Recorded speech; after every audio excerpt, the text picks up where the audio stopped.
Et oui, je sais, ça fait longtemps, hein, bah, écoutez, j'avais la flemme de tourner avant. Déjà de base, je devais la faire dimanche. Et en fait, je l'ai pas fait, cette vidéo.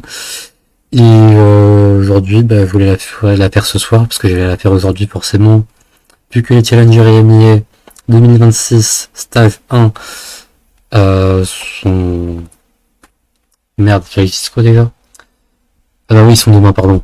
Pardon. Et en fait, je voulais la tourner ce soir, mais j'ai mal au coccyx, donc je peux plus bouger. Et du coup, ça a fait maintenant.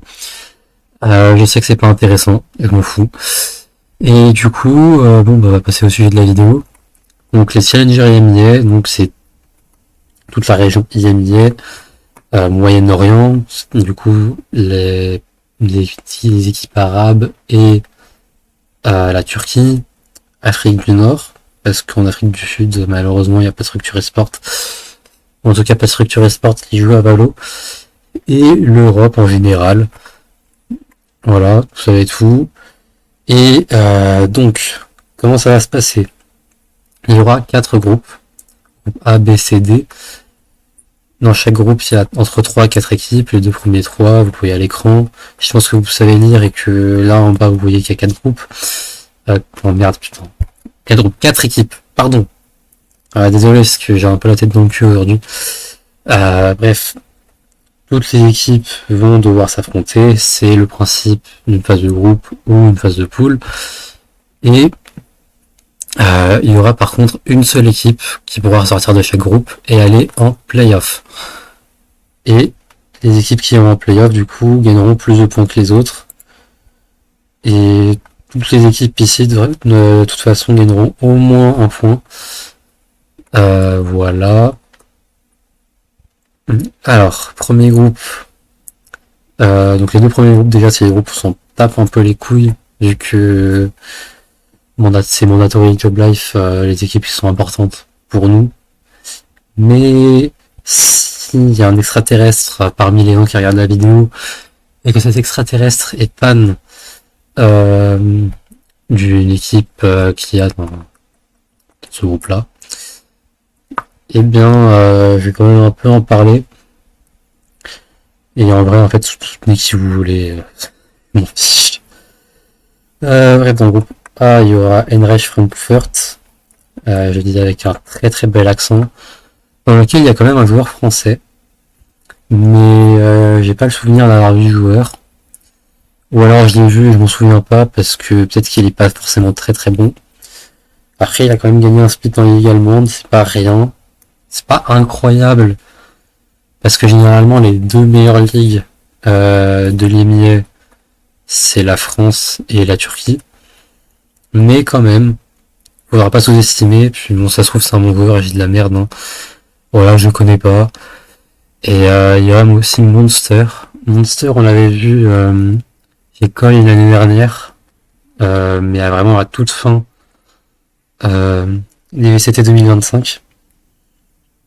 Il avait été bon, on va dire, pour l'équipe pour laquelle il jouait. Et ensuite, on a la Liquid Academy et Missile Sports. Alors, Missile Sports, on les a pas vus à l'IMEA Clash, mais ils ont quand même Brave et Cautionnaire X. On sait que c'est des bons joueurs. Et Elite, bon, Elite, c'est pas un joueur exceptionnel. Mais l'année dernière, pareil, il a été en VCT. Il a aussi été en VCT en 2023 chez BBL. Puis chez KC en 2025. Voilà, c'est pas non plus une équipe à sous-estimer. Et en plus, on sait que les équipes turques, elles sont assez fortes sur le jeu. Mais là, le groupe A, je pense que c'est un groupe... Je pense que c'est peut-être le groupe le plus incertain. Parce que ça se jouera sûrement entre Nissa et Einreich. J'ai du mal à y croire. Par contre, la Liquid Academy, ils ont GSR. J'ai le souvenir que c'était quand même un bon joueur. Je peux me tromper. Mais dans mes souvenirs, c'était quand même pas un mauvais joueur.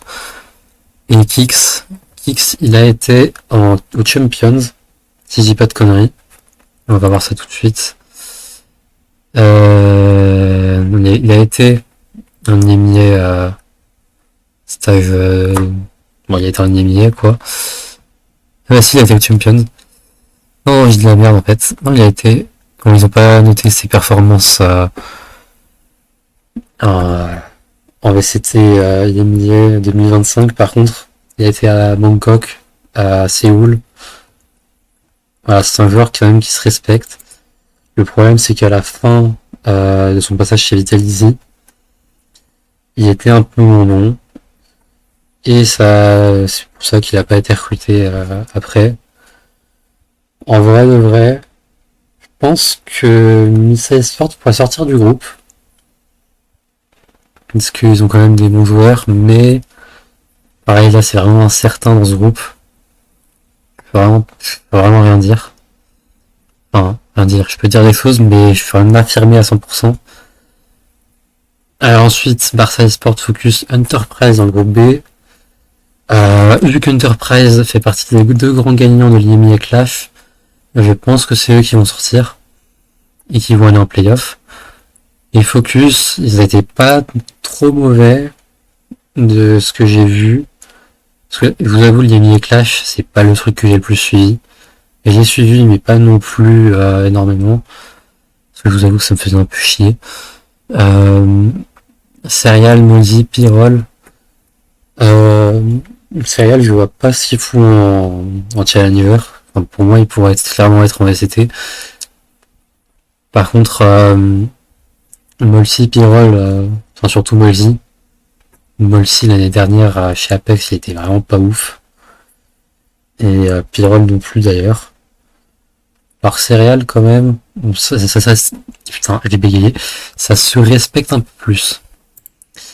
Et Enterprise, bon bah j'en ai déjà parlé à l'IMEA Clash, ils ont quand même Magnum et Prox, c'est des bons joueurs. Et Illurik aussi, moi il m'avait aussi convaincu. Donc voilà, je pense que c'est clairement eux qui vont sortir du groupe. Par ça, les sports que je connais pas, il y a que Globex, ça me dit vaguement quelque chose. Mais je connais pas et c'est la première fois que je les vois là. En tout cas de souvenir, c'est la première fois que je les vois là. Donc je pense pas qu'ils vont sortir du groupe. Pour moi, Enterprise, c'est tout tracé, ils vont sortir du groupe. Et je pourrais même dire que c'est les grands favoris du tournoi. Le groupe C, là ça y est, ça devient plus intéressant. Stallion, Job Life, Pixel Lumina et Yukam Esport.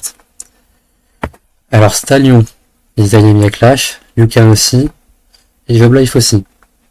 Pixel Lumina qui n'avait pas été à à Clash. Bah je pense pas qu'ils vont sortir du groupe. Et je regarde ici, il n'y a aucun joueur connu, ou aucun joueur que je connais en tout cas.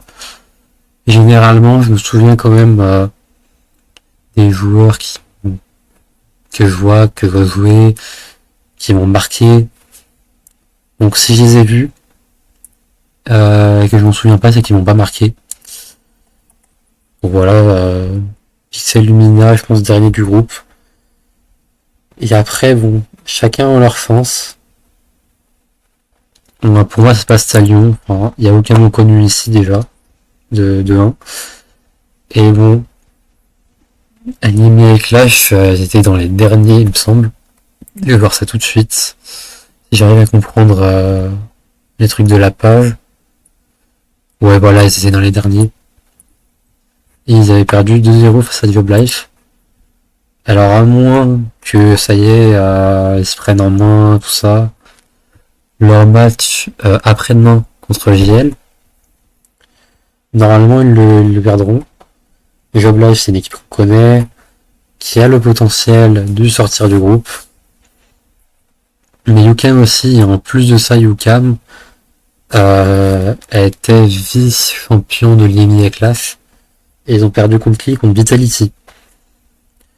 Si Vitality, c'est une des seules équipes contre qui ils ont perdu, si je dis pas de conneries, si j'arrive à comprendre aussi que cette page. Non, attendez, je vais regarder ça tout de suite en fait. Ça va être beaucoup plus simple comme ça, pardon. Oh putain, le bracket de merde. Ils avaient perdu contre Focus. Bon. En vrai, Je pense que eux, ils sont favoris pour sortir du groupe. Mais en même temps, il y a aussi Job Life. Ça va se jouer entre les deux. Mais favori pour moi, c'est UCAM. Désolé les fans d'JL si vous m'en voulez d'avoir dit ça, parce que peut-être que j'ai jinx Job Life et que si j'avais jamais dit, et ben il serait sorti du groupe et serait allé en playoff. Et pour finir ici, voilà, alors moi vous savez quelle équipe je supporte, hein, Mandatory, une équipe pareille qu'on connaît, j'ai pas envie de la. Enfin j'ai pas envie. Et rien contre le fait de la présenter, mais ça servirait un peu à rien. Et bon, alors, on a vu que quand même, enfin je vous ai dit en début de vidéo que généralement ça se tape entre la Turquie, voilà, les deux équipes sont là, et la France. Donc logiquement, entre Mandatory et S2G, ça se tape. Mais S2G m'a vraiment pas convaincu pendant l'EMEA Clash. Et ça, c'est une équipe que je connais pas. Si je regarde ici, il n'y a aucun joueur que je connais. Et Mir, pareil. Voilà. Et je crois que Redgar, quand même, ça me dit un truc. Mais c'est tout. Et enfin, top 4 dans leur ligue, c'est pas incroyable. Hein. Alors que Mandatory, on a fait top 2 en ligue française et tout. Et puis on s'est une équipe avec presque que des joueurs de VCT. En tout cas qui ont été en VCT et tout. Je pense que Mandatory tout tracé, ils vont sortir du groupe D. Hein. S2G, pour ceux qui connaissent pas, ils ont battu Nax. C'est le seul nom que j'arriverai à retenir.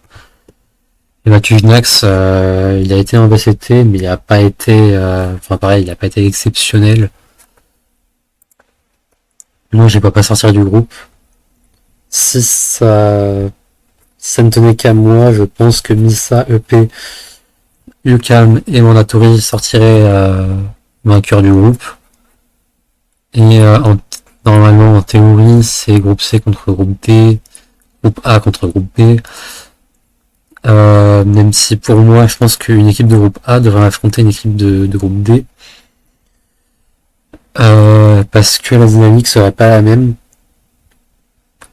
Mais normalement, en théorie, c'est comme ça que ça se passera. Groupe C, groupe D, groupe A, groupe B.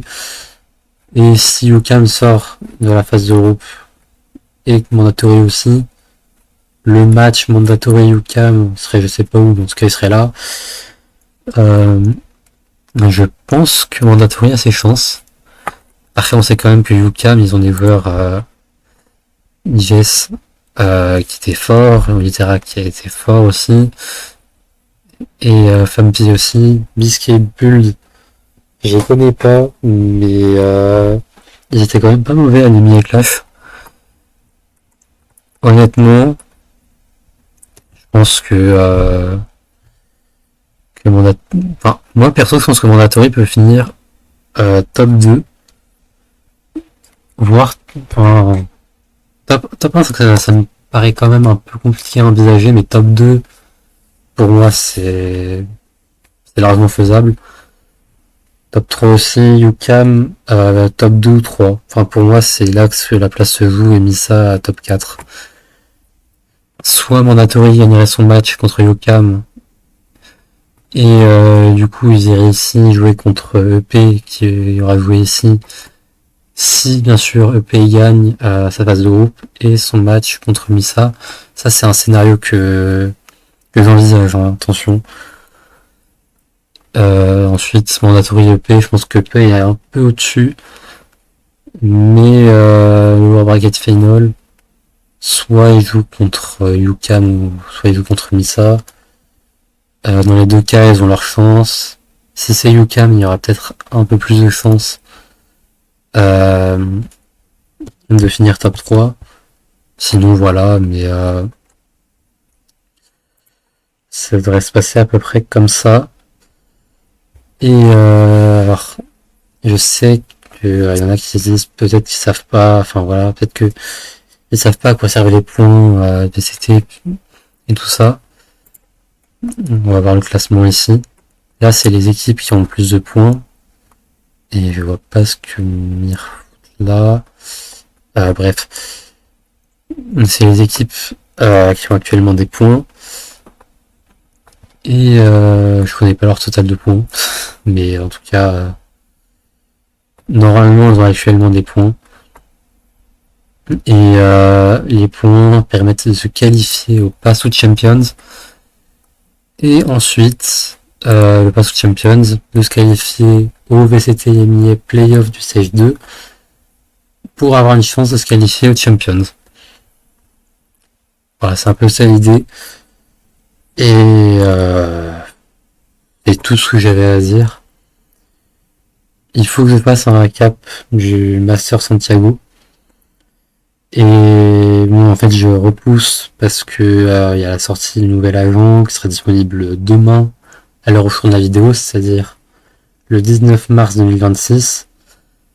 Au cas où un extraterrestre tombe sur ma vidéo 3 ans après. Voilà. Faudra que je vous montre les changements sur Lotus, que je parle un peu de la méta. C'est pour ça que je voulais attendre un peu, puis aussi parce que j'ai envie de retarder le moment où je vais devoir parler de la grande finale des Masters Santiago. Parce que moi, je vous jure que ça, c'est un truc depuis dimanche, je fais que des cauchemars de ça. Voilà. Donc peut-être que la vidéo que je ferai me servira de MDR. Je ne sais pas. En tout cas, je vous souhaite une bonne soirée, bonne journée, j'en sais rien. Je sais même pas pourquoi je dis ça alors que je dis jamais de base.